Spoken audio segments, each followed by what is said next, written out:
Today's adventure takes us to the Uncanoonuc Mountains, north and south. We will be taking the Incline Trail and heading up South Uncanoonuc first, heading this way.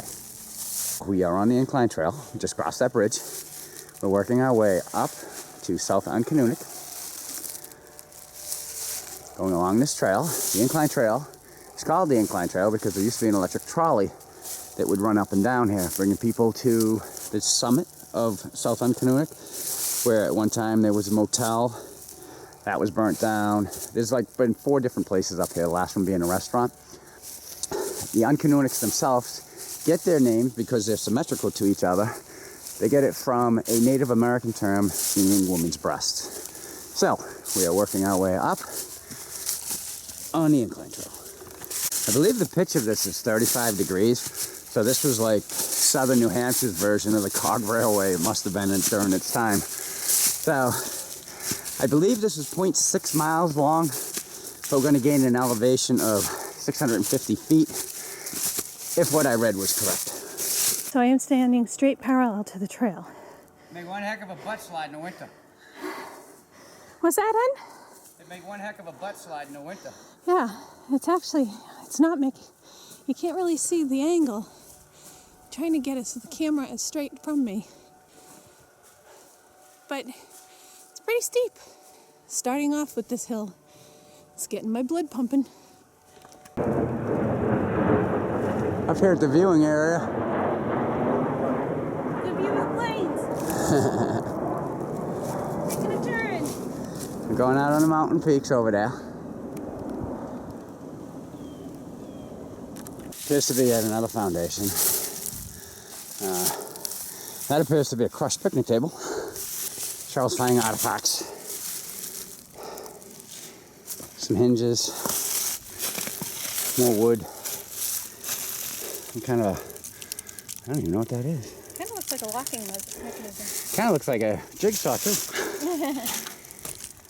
There's a lot of nails sticking out of wood.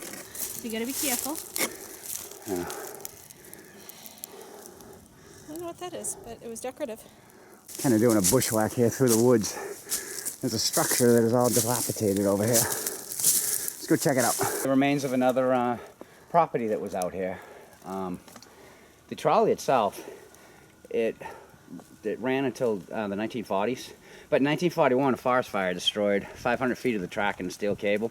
And even though they were still using it to shuttle skiers, there was no effort to rebuild it after the fire. So they pretty much just scrapped all the track and the cars. Just a tidbit of information. If you wanted to ride the incline rail back then, it would have cost you 15 cents to go one way and 25 cents for a round trip. Those were the days, huh? This is what happened to those days. They just deteriorate. Yeah.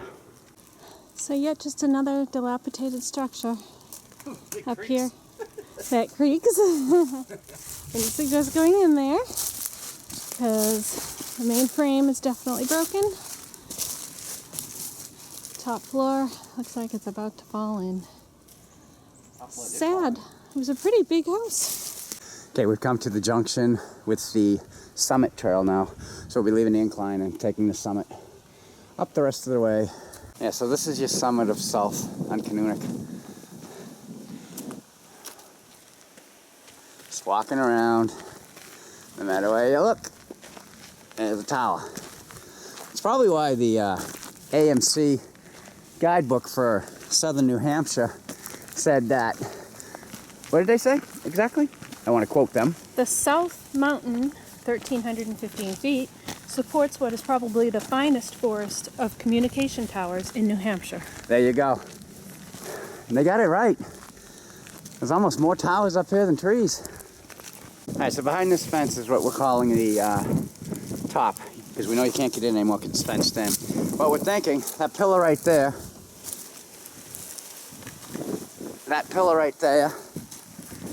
and the one up there, and there's of course another one on the other side too, may have been what held the lookout tower that once stood here. The tower was actually temporary in 1911, and it appeared to be built on top of the Summit Hotel in 1907. The hotel itself burnt down in 1923, so in 1926 They built an 80-foot steel tower to take its place. The station remained in service until 1981, when it was removed soon afterwards. Came out to a viewpoint.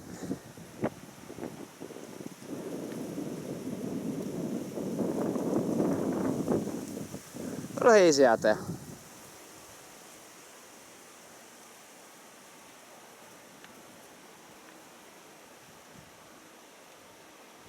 Okay, so we're leaving the summit on Summit Trail, and we'll be heading down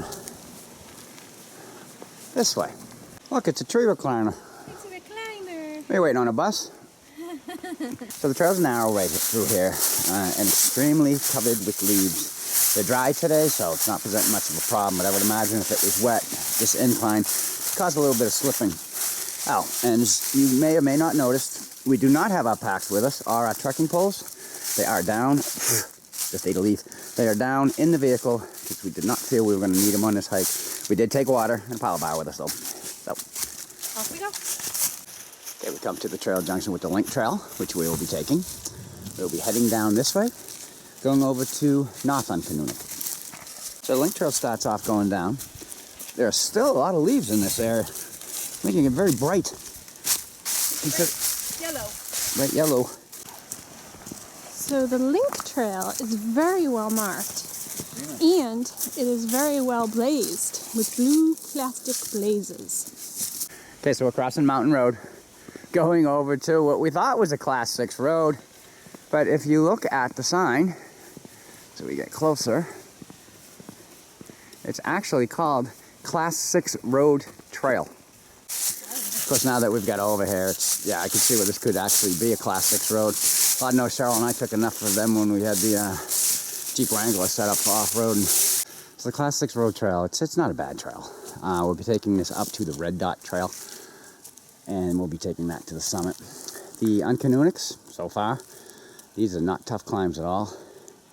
We see a lot of families out here, a lot of little kids, so if you're looking for something to do with your kids, this ain't a bad hike. Easy trail. Moving on. We've come to the junction with the Red Dot Trail, hence the red can top. So we'll be taking this up to the summit. So the Red Dot Trail starts out like pretty much every other trail we've been on today. Not much effort required. Oh, excuse me, I guess I've got to take away the Incline Trail on that one.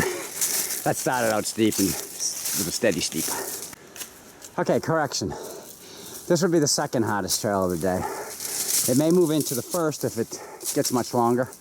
The incline was definitely the toughest, but this one here could be incline 2. Almost makes you wonder if the trolley went up south and then came over to come up north. Moving on. Wow, so after that steep incline, you got rocks you gotta come up and go over. But we are approaching the summit. There you go, the summit of North Uncanoocus. What's it called? We are on the summit of North Uncanoocus. Sorry. So we hit the trail junction. Movies. So we're at the trail junction, which means that we have hit the summit of South Uncanoonuc. I tell you, that Red Dot Trail, that will really get your heart rate going. If you look over, you've got South Uncanoonuc with all those beautiful cell towers, huh? Jeez. I gotta tell you, that really looks terrible. But what are you gonna do, right? It's amazing how these two summits are completely different. So, my money, I'll take this one. How about you, babe? This summit or that one with all the antenna trees over there? This one. Just come down, you come to 2 cairns. We're gonna take a left here to go down Blue Dot Trail. It's not marked, so look for those cairns. You're gonna take a sharp left. So we're back down to the Class 6 road trail. The Blue Trail, in conjunction with the Red Trail, it's like night and day. So I'd suggest if you have little kids and you want to do this, go up the Blue Trail and come down the Blue Trail.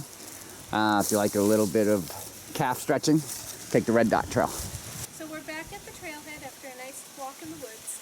We saw the 2 Uncanoocus, the north and the south. We got to see a little bit of history that is starting to fall apart. We think we found where the fire tower used to be. So with that, the end.